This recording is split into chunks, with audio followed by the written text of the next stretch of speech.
Vertice stamani in prefettura alla presenza dell'assessore all'energia e ambiente onorevole Roberto Di Mauro, il prefetto Caputo, per discutere ancora sull'emergenza idrica che affligge numerosi comuni della nostra provincia. Presenti per l'occasione il sindaco di Aragona Pendolino, quello di Racalmuto Buongiorno, i vertici dell'AICA con Settimio Cantone, il direttore del Genio Civile Lamendola, il presidente dell'ATI Idrico nonché sindaco di Montallegro Cirillo, in videoconferenza il responsabile della protezione civile Cocina.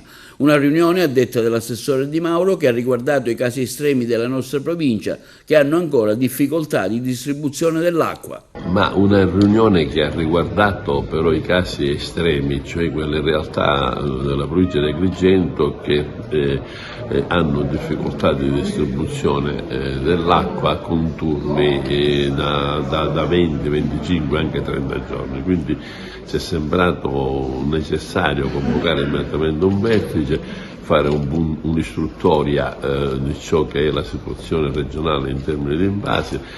Si è trovata questa mattina una soluzione per ulteriormente incrementare il trasferimento della risorsa idrica a questi 5 comuni e adesso spetterà ad AICA e all'ATI la ripartizione di queste risorse. L'obiettivo ovviamente nostro è quello di superare questa criticità sapendo che c'è una programmazione da parte nostra che è quella della realizzazione di installatori a Gela, a Trapani e a Porto Empedocle per un valore complessivo di circa 600 litri di acqua a secondo, che secondo quello che ci è stato assicurato dal dirigente nazionale della protezione civile dell'acqua dovrebbe essere realizzato entro il mese di giugno. Quindi si tratta di superare queste difficoltà in questo momento e poi anche la speranza che il clima possa cambiare in questo periodo e quindi avere delle acque che ci consentono di traguardare il mese di giugno con serenità. Questi comuni assetati attingeranno acqua da dove? Attingeranno acqua dal Fanaco per una quantità di 50 litri acqua a secondo, lo voglio ripetere, e la ripartizione avviene secondo il numero degli abitanti, secondo ovviamente anche quelli che sono i sistemi idrici ed è una competenza di ATI e AICA. Sindaco, riunione in prefettura per chiedere più acqua per Aragona. Sì, riunione in prefettura per chiedere più acqua per Aragona ma anche per i paesi limitrofi perché la situazione viene apparente a tutti. Al di là di questo noi chiediamo anche una programmazione da qua all'estate.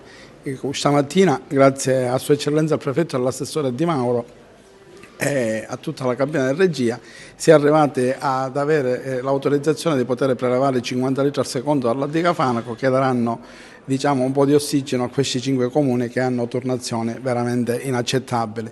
E dopodiché la cabina di regia continua per cercare di fare individuazione di ulteriori pozzi e ulteriori sorgenti affinché si scongiuri questa crisi atavica che ci attanaglia, anche in vista di Agrigento capitale della cultura, a cui tutti i comuni stiamo partecipando e stiamo dando manforte e quindi la necessità di avere un servizio adeguato e idoneo affinché non ci siano critiche a livello nazionale e internazionale è importantissimo. Anche Racalmuto soffre la mancanza d'acqua, soddisfatto di questo incontro in prefettura?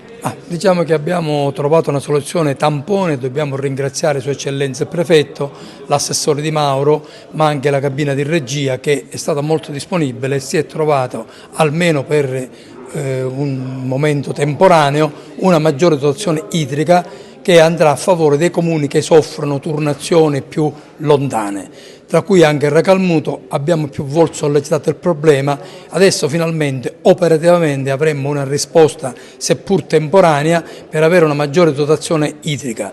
E noi continuiamo a vigilare perché i turni in alcuni comuni sono davvero insostenibili.